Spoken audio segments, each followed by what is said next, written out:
আসসালামু আলাইকুম রহমতুল্লাহ। সম্মানিত বন্ধুরা, আজকে আমরা বাংলাদেশের আশ্চর্যতম স্থানগুলোর মধ্যে বাগেরহাটের ৬০ গম্বুজ মসজিদে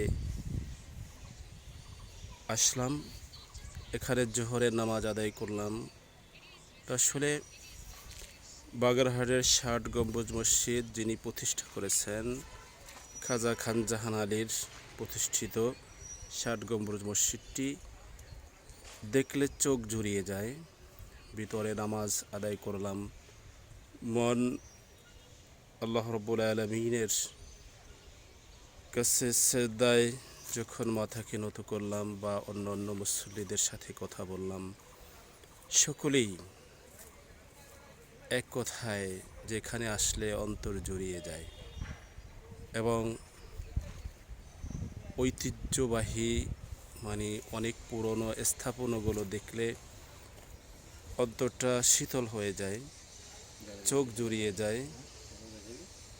আপনারা দেখতে পাচ্ছেন ৬০ গম্বুজ মসজিদের আশপাশের যে বাগেরহাট জাদুঘর এবং পুরাতন স্থাপনাগুলো, এই যে শত বছরের রেইন ট্রি গাছ, আমিও একটা গাছের নিচে দাঁড়িয়ে আছি।